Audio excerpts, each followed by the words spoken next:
Very good morning बच्चों हमने last lecture में टॉपिक स्टार्ट किया था valuation of goodwill by super profit method. Super profit method से जो गुडविल का वैल्यूएशन किया था, मैंने पूरा डेरिवेशन की कैसे फॉर्मूलेस बने हैं वो सारा डिस्कस कर दिया था। अभी सुपर प्रॉफिट मेथड की हमारी 3 लास्ट सेशंस और रह रही हैं। देखना हाउ टू अटेम्प्ट, लेकिन उसको अटेम्प्ट करने से पहले मैं आपको कुछ चीजें बता रही हूँ, थोड़ी सी अटेंशन रखनी है।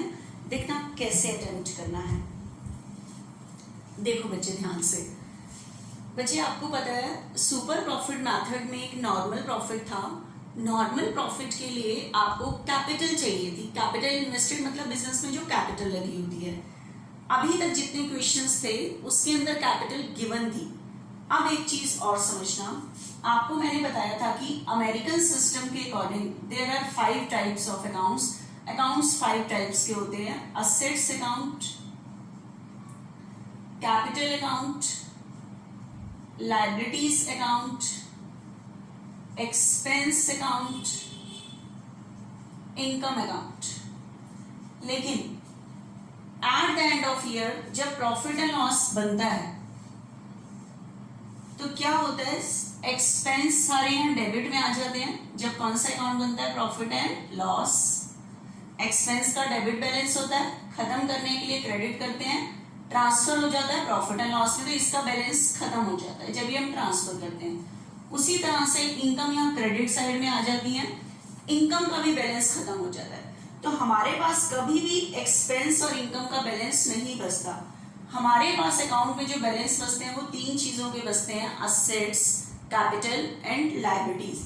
इन 3 बैलेंसेस को लिखने के लिए आपको पता है हमारे पास साथ में बनती थी बैलेंस शीट। तो बैलेंस शीट का आपको पता है ये कौन सा साइड होता है, असेट साइड होता था। ये कैपिटल प्लस लायबिलिटी साइड होता था। ठीक है, ये बैलेंस शीट का, क्योंकि हमारे जो 5 टाइप्स के अकाउंट्स हैं ये तो profit expense profit and loss के डेबिट में आ जाते हैं, इनकम यहाँ आ जाती है।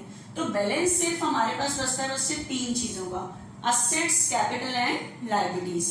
अब ध्यान से सुनना, आपने वैसे भी 11th क्लास में पढ़ा था कि assets is equal to capital plus liability. ठीक है, बैलेंस शीट के दोनों साइड का टोटल क्या करता है, मैच।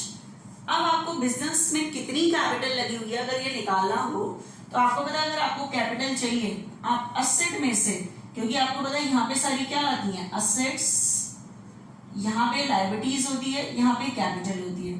तो अगर असेट और लायबिलिटीज अगर आपके पास हैं, you can calculate the capital. Yes, आप कैपिटल कैसे कैलकुलेट कर सकते हो, आप असेट्स में से लायबिलिटीज को माइनस कर दो, you can calculate the capital of business. आप बिजनेस की कैपिटल को कैलकुलेट कर पाओगे इफ असेट्स और लायबिलिटीज आर गिवन, क्योंकि बैलेंस शीट के दोनों साइड का टोटल मैच करता है।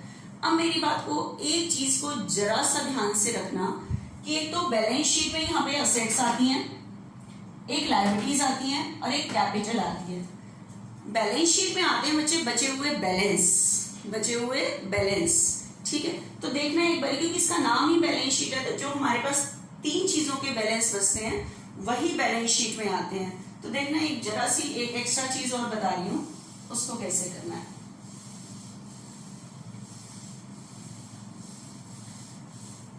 एक तो बच्चे कैपिटल निकालने के लिए ये चीज है कि आप असेट में से लायबिलिटीज माइनस कर दो, then you can calculate the capital. एक चीज और ध्यान से सुनना बच्चे, आपको पता है आप बिजनेस का प्रॉफिट कैलकुलेट करने के लिए अकाउंट बनाते हो, प्रॉफिट एंड लॉस अकाउंट।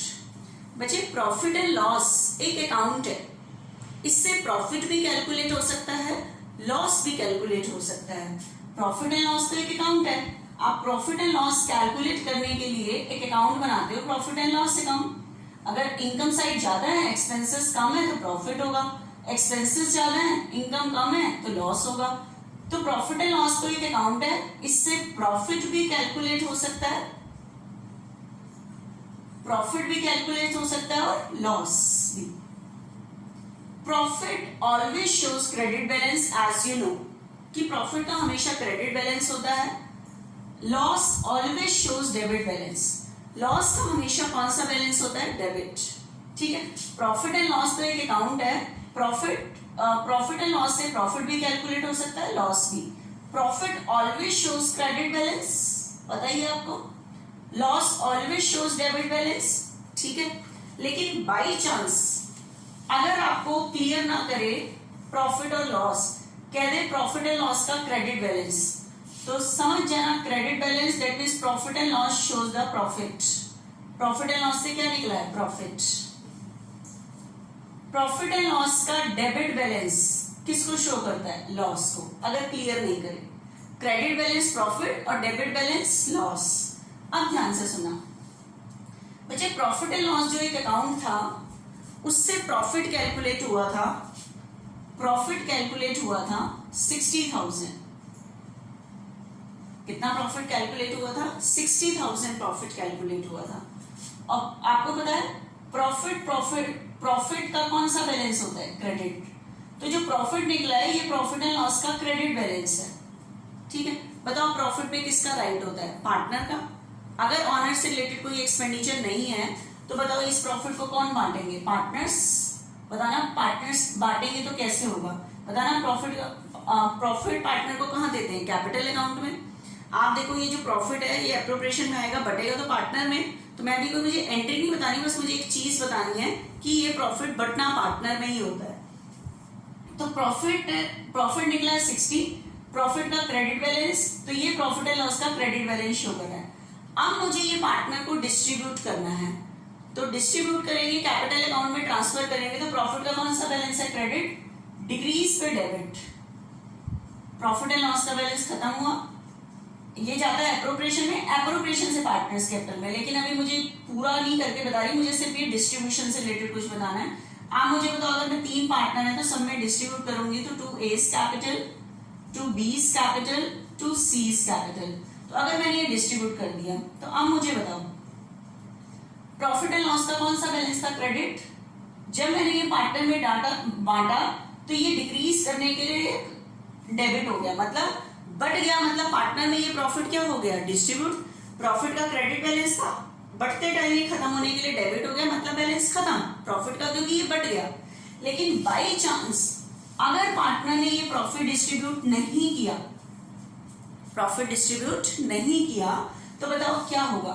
अगर पार्टनर ने ये प्रॉफिट डिस्ट्रीब्यूट नहीं किया पार्टनर में, तो बताओ प्रॉफिट का कौन सा बैलेंस होता है? क्रेडिट।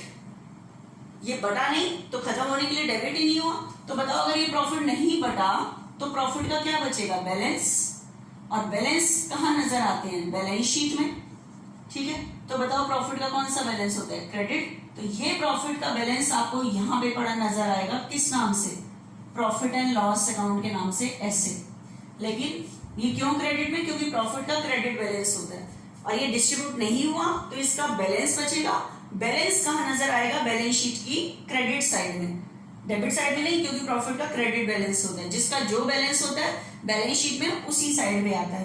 तो अब मुझे बताओ ये प्रॉफिट का बैलेंस यहाँ पड़ा हुआ क्या शो कर रहा है? Undistributed profit. ऐसा प्रॉफिट जो पार्टनर ने क्या नहीं किया? डिस्ट्रीब्यूट नहीं किया। लेकिन इस प्रॉफिट पे राइट तो किसका है? पार्टनर का ही है। पार्टनर को प्रॉफिट दोगे तो उनकी कैपिटल क्या हो जाएगी? इंक्रीज। लेकिन कई बार ये बढ़ता नहीं है तो ये बैलेंस शीट में पड़ा हुआ यहाँ पे ऐसे नजर आएगा आपको, ठीक है। लेकिन ये यहाँ पड़ा हुआ क्या शो कर रहा है? अनडिस्ट्रीब्यूटेड प्रॉफिट, ठीक है। लेकिन एक चीज और ध्यान से सुनना, कई बार क्या होता है, जैसे हमारे पास प्रॉफिट एंड लॉस से प्रॉफिट हुआ, कई बार हम क्या करते हैं, ये पार्टनर में प्रॉफिट डिस्ट्रीब्यूट नहीं करते, प्रॉफिट का कुछ पार्ट रिजर्व में डाल देते हैं। किस में डाल देते हैं? रिजर्व में। अब प्रॉफिट का कुछ पार्ट रिजर्व में डालते हैं, किस लिए? कि इन फ्यूचर अगर बिजनेस में लॉस हो गए तो उसको कवर करने के लिए कहां से पैसे आएंगे। तो हम क्या करते हैं, प्रॉफिट का कुछ पार्ट रिजर्व में डाल देते हैं। तो अब मुझे बताओ रिजर्व ये सारे कहां से बनते हैं? प्रॉफिट से ही बनते हैं। प्रॉफिट का कुछ पार्ट डालते हैं, ठीक है। और ये ऐसा प्रॉफिट होता है जो पार्टनर में हमने क्या नहीं किया? डिस्ट्रीब्यूट नहीं किया, बिजनेस में रख लिया है। तो ये रिजर्व सारे बच्चे प्रॉफिट से बनते हैं, ठीक है। और ये ऐसे प्रॉफिट जो पार्टनर ने क्या नहीं किया? डिस्ट्रीब्यूट नहीं किया। तो रिजर्व प्रॉफिट से बनते हैं, तो इसलिए इनका भी कौन सा बैलेंस होता है? क्रेडिट। तो ये भी आपको बैलेंस शीट के कहाँ नजर आएंगे, क्रेडिट साइड में ही पड़े हुए नजर आएंगे। और ये भी पड़े हुए क्या शो करते हैं, अनडिस्ट्रीब्यूटेड प्रॉफिट, क्योंकि ये ऐसे प्रॉफिट से बनते हैं जो पार्टनर ने क्या नहीं किए, डिस्ट्रीब्यूट नहीं किए। तो अगर लॉस नहीं हुआ तो बताओ इस प्रॉफिट पे किसका राइट होगा, पार्टनर का। तो ये बटेगा तो किसमें, पार्टनर में। तो इनसे पार्टनर की कैपिटल क्या होगी, इंक्रीज। ठीक है, तो बैलेंस शीट में ये जो रिजर्व या प्रॉफिट पड़े हुए नजर आते हैं, ये वो प्रॉफिट होते हैं जो पार्टनर ने क्या नहीं किए, डिस्ट्रीब्यूट नहीं किए। क्योंकि अगर ये डिस्ट्रीब्यूट हो जाते तो क्या होता, देखो प्रॉफिट का क्रेडिट बैलेंस है, डिक्रीज पे debit to S capital, to B's capital, to C's capital. मतलब क्रेडिट था, डिक्रीज पे डेबिट, क्रेडिट था, डिक्रीज पे डेबिट, तो ये यहां नजर भी ना आते क्योंकि ये डिस्ट्रीब्यूट हो चुके हैं, पार्टनर की कैपिटल में ऐड हो चुके हैं। नजर अलग से आ रही है, इसका मतलब ये डिस्ट्रीब्यूट नहीं हुए। तो अब क्या बताने के लिए मैंने आपको किया है कि जैसे आपको पता है हमारे पास कैपिटल चाहिए हमें सुपर प्रॉफिट मेथड के लिए, नॉर्मल प्रॉफिट निकालने के लिए हमें कैपिटल चाहिए।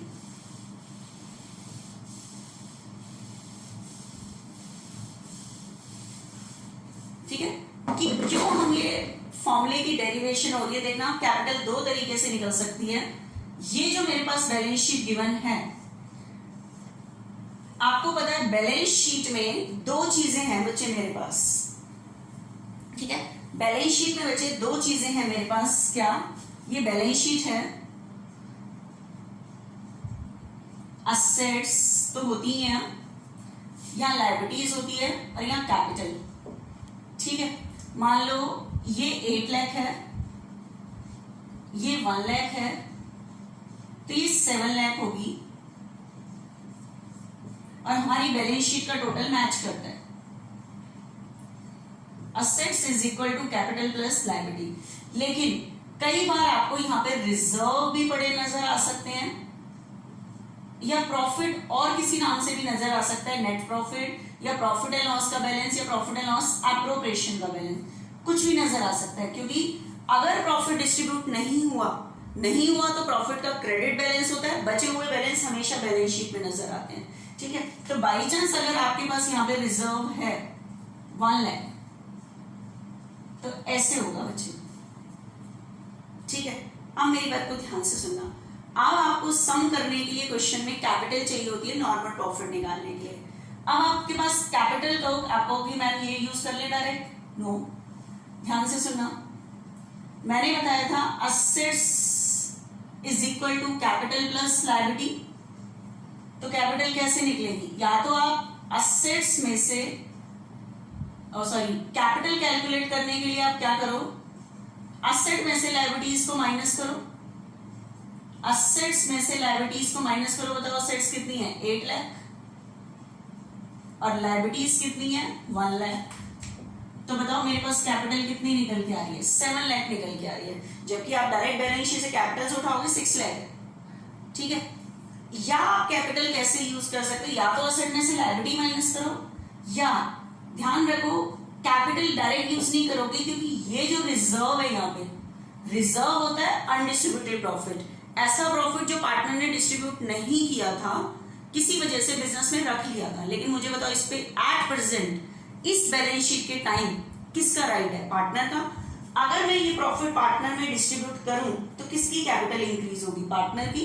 तो कैपिटल की कैलकुलेशन करने के लिए आपको कैपिटल में यहां जो प्रॉफिट पड़े हुए हैं उन्हें क्या करना पड़ेगा, ऐड करना पड़ेगा। या तो आप असेट में से लायबिलिटी माइनस करो, या कैपिटल की कैलकुलेशन के लिए ये जो कैपिटल है प्लस रिजर्व ये ऐड करके आपको उसके लिए कैपिटल यूज करनी पड़ेगी नॉर्मल प्रॉफिट के लिए। 6 लाख कैपिटल जो गिवन है बैलेंस शीट में प्लस 1 लाख, क्योंकि रिजर्व अनडिस्ट्रीब्यूटेड प्रॉफिट होते हैं जो बैलेंस शीट में पड़े होते हैं। ये यहाँ पड़े हुए ये शो करते हैं कि पार्टनर ने ये प्रॉफिट डिस्ट्रीब्यूट नहीं किया। तो अगर मैं ये डिस्ट्रीब्यूट कर रहा हूं तो कैपिटल क्या होगी, इंक्रीज पे क्रेडिट, मतलब ये बढ़ जाए। अगर ये यहाँ नहीं होती तो ये बढ़ के इसमें ऐड हुआ पड़ा होता, अलग पड़ा है तो ऐड करके ही कैपिटल की कैलकुलेशन लोगे। तो देखो कैपिटल कितनी निकल के आ रही है, 7 लाख। तो या तो आप फॉर्मूला यूज कर रहे हो असेट में से लायबिलिटी माइनस करो, यही चीज ही आएगी, या कैपिटल में रिजर्व क्या कर लो, ऐड कर लो, एज यू विश, जैसे आप निकालना चाहते हो बिल्कुल वैसे निकाल सकते हो। ठीक है, तो देखना हमें इससे रिलेटेड, तो मुझे ये थोड़ी सी आपको बैलेंस शीट की इंफॉर्मेशन देनी थी कि आपको थोड़ा सा बैलेंस शीट को समझ आना चाहिए कि किस दो तरीके से निकाला गया है।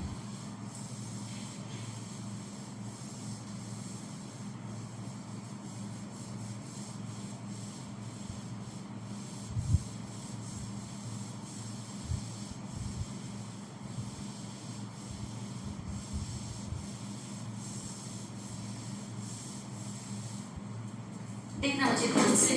नेक्स्ट,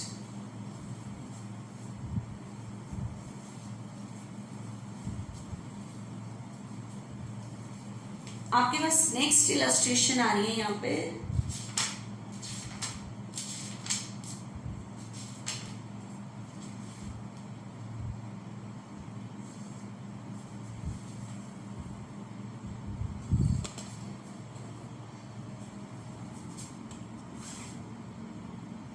देखना 14th इलस्ट्रेशन, 13 मैंने लास्ट लेक्चर तक करी थी। Amit and Karthik are partners sharing profit equally. They decided to admit Saurav for an equal share in profit. इन्होंने सौरव को पार्टनर बनाया है for equal share. For this purpose, the goodwill of the firm was valued at 4-year purchase of super profit. Number of year purchase for super profit use करना है। The balance sheet of firm on Saurav admission was as follows. आपको सौरव के admission के time, इस time balance sheet given है, तो आपको balance sheet को समझना सीखना है। चेक करो बैलेंस शीट में क्या है। यहाँ सारी एसेट्स हैं, देखो machinery, furniture, stock, debtor, cash. ये कैपिटल है, ये रिजर्व है, ये लोन है। लोन हमारी लायबिलिटी होती है और क्रेडिटर भी हमारी लायबिलिटी होती है। आपकी मर्जी है, आप इन सारी असेट, बताओ असेट का टोटल कितना है 190, इसमें से ये दो लायबिलिटी माइनस कर दो, तो 190 में से ये 30 खाली माइनस कर दो तो 160 आ जाएगा। या तो कैपिटल आप ऐसे यूज करना नॉर्मल प्रॉफिट के लिए, या कैपिटल में ये रिजर्व ऐड कर देना, क्योंकि रिजर्व अनडिस्ट्रीब्यूटेड प्रॉफिट होता है, ये ऑनर का राइट होता है इसके ऊपर। तो एट प्रेजेंट अगर पड़ा हुआ है तो इसके ऊपर ऑनर का राइट है। अगर मैं डिस्ट्रीब्यूट करेंगे तो ये कैपिटल अकाउंट में ही जाएगा, तो कैपिटल बढ़ जाएगी।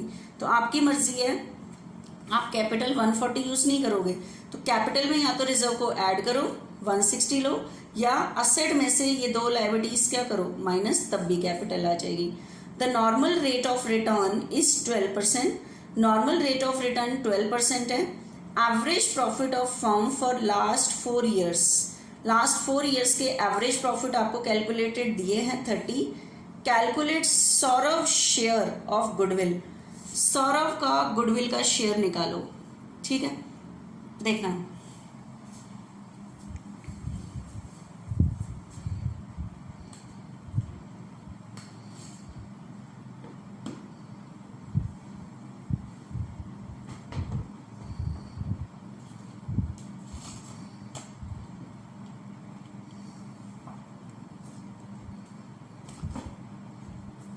सौरभ का गुडविल का शेयर निकालना है। देखना कैसे निकालते हैं। आपके पास क्वेश्चन में बच्चे बैलेंस गुडविल का वैल्यूएशन करना है।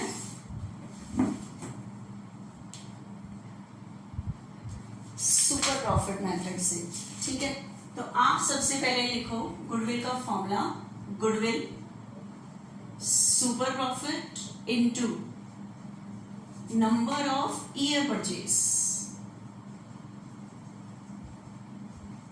उसके बाद बचे सुपर प्रॉफिट। सुपर प्रॉफिट का फॉर्मूला है average profit minus normal profit. Average profit आपके पास क्वेश्चन में कैलकुलेटेड गिवन है 30,000, ठीक है। आपको मेन चाहिए नॉर्मल प्रॉफिट। नॉर्मल प्रॉफिट का फॉर्मूला है capital invested into normal rate of return, normal rate of return upon में 100। अब आपके इसके लिए कैपिटल इन्वेस्टेड चाहिए। अभी तक जितने क्वेश्चंस गिवन थे उसके अंदर कैपिटल इन्वेस्टेड गिवन थे, लेकिन इस बार क्वेश्चन है बैलेंस शीट गिवन है। तो आप कैपिटल दो तरह से निकाल सकते हो, या तो एक तो असेट में से लायबिलिटीज माइनस कर दो। तो आपके पास क्वेश्चन में जो असेट्स हैं, machinery, furniture, stock, debtor, cash, इन सब का टोटल असेट्स का टोटल असेट्स 190 है। Total assets and total liabilities, दो लायबिलिटीज हैं, एक लोन है 25,000 का और क्रेडिटर है 5, तो टोटल लायबिलिटीज है 30। तो आपके पास कैपिटल आ गई बचे 160। एक और तरह से आप कैपिटल कैलकुलेट कर सकते हो। आपके पास जो क्वेश्चन में पार्टनर्स की कैपिटल है, बैलेंस शीट में जो पार्टनर्स की कैपिटल है उसमें आप रिजर्व को प्लस कर दो एज यू विश। तो आपके पास पार्टनर्स की कैपिटल है 140 और रिजर्व उसमें आपने 20,000 ऐड कर दिया, तब भी आपके पास जो कैपिटल है वो 160 है। आपकी मर्जी है, आप किसी भी फॉर्मूले से कैपिटल निकाल सकते हो। आपने बैलेंस शीट में जो कैपिटल 140 गिवन है वो डायरेक्ट नहीं यूज करनी, क्योंकि रिजर्व अनडिस्ट्रीब्यूटेड प्रॉफिट है। एट प्रेजेंट अगर मैं इसको डिस्ट्रीब्यूट करती हूँ तो कैपिटल ही बढ़ती है, तो आपने जो कैपिटल यूज करनी है वो रिजर्व ऐड करके लेनी है। ठीक है, तो ये कैपिटल आ गई। Then you can calculate the normal profit. तो कैपिटल आपके पास आई है बच्चे 160 और नॉर्मल रेट ऑफ रिटर्न मेरे पास क्वेश्चन में है 12%। 12%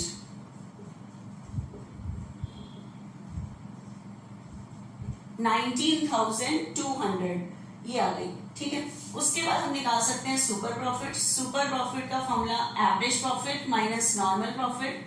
एवरेज प्रॉफिट हमारी फर्म का है 30 और मार्केट के नॉर्मल प्रॉफिट है 19,200। तो हमें जो सुपर प्रॉफिट हो रहा है बच्चे वो हो रहा है 10,800। आप गुडविल का वैल्यूएशन कर दो। Super profit into number of year purchase question में गिवन थे 4। ठीक है, 4 43,200 गुडविल का वैल्यूएशन हुआ है।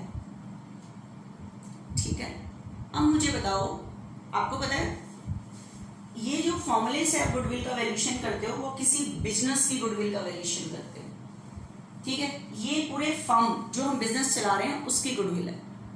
ठीक है, लेकिन उसने कहा सौरव के शेयर की गुडविल निकालो, तो 3 पार्टनर है, जो उसका प्रॉफिट का शेयर होता है वो उसके शेयर की गुडविल हो जाती है। तो बताना क्वेश्चन में सौरव को जो एडमिशन दिया है फॉर एन इक्वल शेयर, मतलब इक्वल शेयर। पहले पार्टनर कौन थे?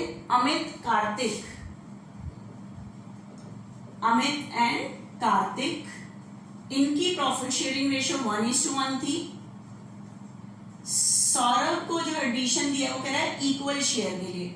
इक्वल मतलब तीनों की जो रेशियो हो जाएगी, अमित, कार्तिक एंड सौरभ, 1:1:1, मतलब तीनों का इक्वल शेयर। मतलब सौरभ का जो शेयर है प्रॉफिट का वो 1/3।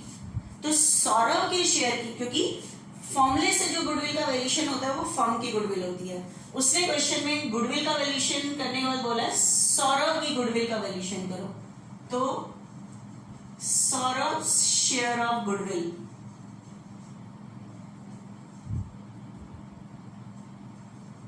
Saurabh share of goodwill.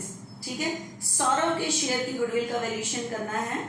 इसका शेयर बचे है हमारे पास 1/3, 43,200 जो फर्म की गुडविल है। सौरभ का शेयर है 1/3। ठीक है,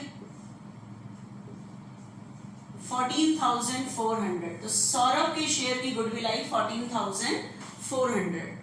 ठीक है, तो इस टाइम खाली क्या था फर्म की गुडविल, तो हम निकाल लेते, लेकिन इस बार उसने सौरभ के शेयर की गुडविल का बताया था।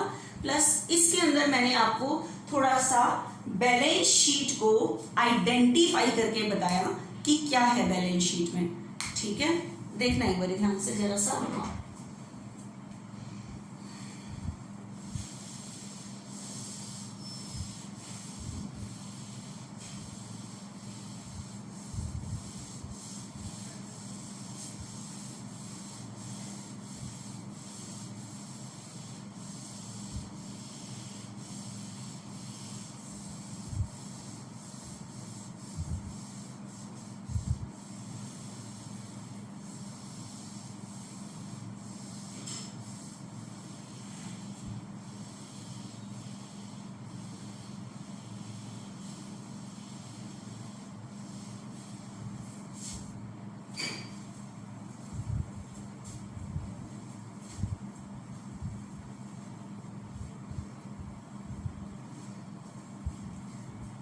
देखना बच्चे, नेक्स्ट जो इसके अंदर नेक्स्ट इलस्ट्रेशन आ रही है वो क्या है इसमें।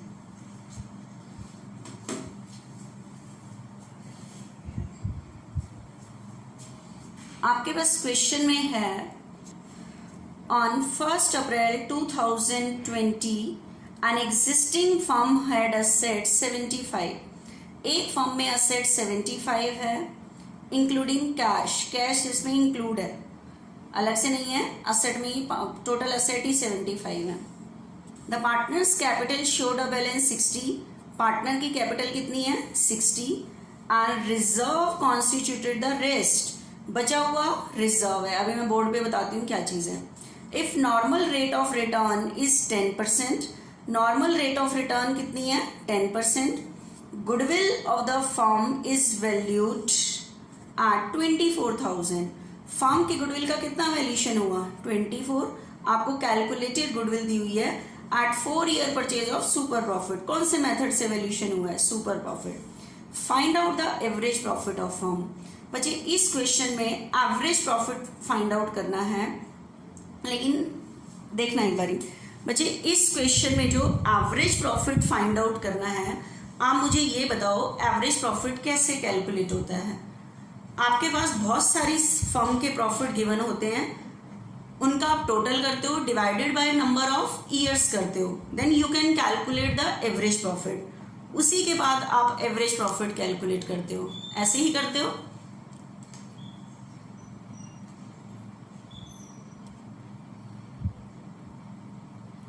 ठीक है, तो अब देखना एक बारी, आपके पास बहुत सारे ईयर्स के प्रॉफिट गिवन होते हैं, आप उनकी एवरेज करने के लिए बहुत सारे साल के प्रॉफिट गिवन होते हैं, आप उनका टोटल करके divided by number of years कर देते हो। लेकिन इस क्वेश्चन में आपके पास बहुत सारे ईयर्स के प्रॉफिट तो गिवन ही नहीं है, तो फिर आप कैसे एवरेज प्रॉफिट कैलकुलेट करोगे। तो ध्यान से सुना, एवरेज प्रॉफिट और कौन से फॉर्मूले में आता है, सुपर प्रॉफिट के फॉर्मूले में। ठीक है, आपका सुपर प्रॉफिट निकालने का फॉर्मूला होता है average profit minus normal profit, यहां से आप निकाल सकते हो।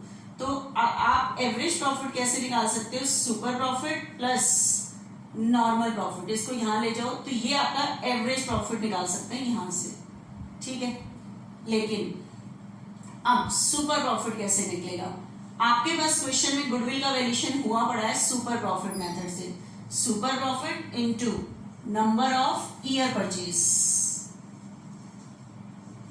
आपके पास क्वेश्चन में सुपर गुडविल का वैल्यूएशन हुआ पड़ा है 24 सुपर प्रॉफिट मेथड से, और नंबर ऑफ ईयर परचेज आपके पास क्वेश्चन में है 4, तो यहां से आपका सुपर प्रॉफिट कैलकुलेट हो जाएगा 24 डिवाइडेड बाय 4, 6,000।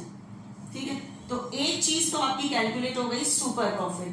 अब आपके पास एवरेज प्रॉफिट निकालने के लिए दूसरा चाहिए बच्चे नॉर्मल प्रॉफिट। ठीक है, नॉर्मल प्रॉफिट चाहिए। नॉर्मल प्रॉफिट का फॉर्मूला है capital invested into normal rate of return, normal rate of return upon में 100। ठीक है, अब आपके पास क्वेश्चन में चाहिए बच्चे इस फॉर्मूले के लिए कैपिटल इन्वेस्टेड। अब मेरी बात को ध्यान से सुनना, जो फर्स्ट लैंग्वेज क्वेश्चन में की है उसने क्वेश्चन में कहा है कि बिजनेस की जो टोटल असेट्स हैं वो 75 है। वैसे ये रफ में समझा रही हूं,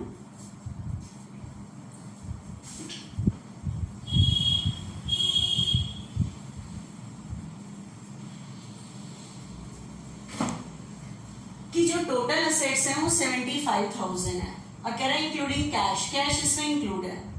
और उसके बाद उसने यहां पे बोला है कैपिटल, पार्टनर्स की जो कैपिटल है वो 60 है, पार्टनर्स की जो कैपिटल है वो 60 है। ठीक है, और उसके बाद आप कहोगे कि मैम बची हुई फिर लायबिलिटी होनी चाहिए, लेकिन उसने एक वर्ड बोला है रिजर्व कॉन्स्टिट्यूटेड द रेस्ट, जो बचा हुआ ये जो बैलेंस आ रहा है ये लायबिलिटी नहीं है, ये रिजर्व है। ये क्या है, रिजर्व। बुक में पढ़ना, उसने बोला है रिजर्व कॉन्स्टिट्यूटेड द रेस्ट, ये बचा हुआ रिजर्व है, क्योंकि बैलेंस शीट के दोनों साइड का टोटल क्या करता है, मैच। तो अब मुझे बताओ, आपको मैंने कैपिटल लगाने के लिए कहा था या तो असेट में से लायबिलिटी माइनस करो, लायबिलिटी है नहीं तो इतनी ही होगी कैपिटल, या कैपिटल में रिजर्व क्या कर दो, ऐड। तो इस टाइम आप कैपिटल कैसे करोगे, तो कैपिटल आप कितनी यूज करोगे, कैपिटल प्लस रिजर्व 75 यूज करोगे, ठीक है। तो कैपिटल इन्वेस्टेड 75,000 और नॉर्मल रेट ऑफ रिटर्न आपके पास क्वेश्चन में गिवन है 10%, 10%, 75,000, ठीक है। तो अब यहां से आप एवरेज प्रॉफिट निकाल सकते हो। एवरेज प्रॉफिट के लिए ये आपके पास आ गया सुपर प्रॉफिट 6 और नॉर्मल प्रॉफिट आ गया 75, तो आपके पास एवरेज प्रॉफिट आ गया 13,500। This is the average profit, ठीक है। तो ये मेरी ख्याल से मैंने जो 3 सम्स कराया उसके अंदर थोड़ा सा बैलेंस शीट को आइडेंटिफाई करना होता है। या तो आप असेट में से लायबिलिटी माइनस करके कैपिटल निकालो, यहाँ लायबिलिटी थी नहीं तो असेट माइनस लायबिलिटी 0, तो 75 ही आएगी कैपिटल, या कैपिटल में रिजर्व ऐड कर दो, एज यू विश, कोई भी फॉर्मूला यूज कर सकते हो। देखना सुपर प्रॉफिट मेथड की लास्ट इलस्ट्रेशन कर रहे हैं, तो आज आपने यहां तक के सम कंप्लीट करने हैं बच्चों, सब में।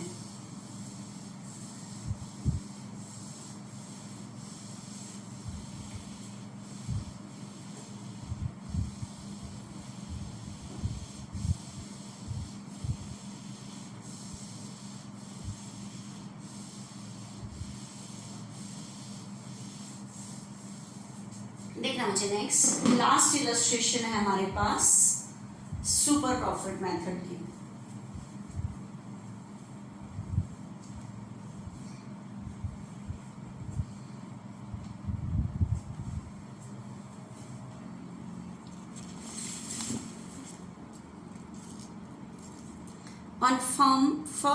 On 1st April 2020, an existing firm had a asset 2 lakh including cash, cash इसमें इंक्लूड है, सेट टोटली 2 लाख है। इस बार लायबिलिटी गिवन है, creditor amounted to ₹10,000 on that date, creditors given है।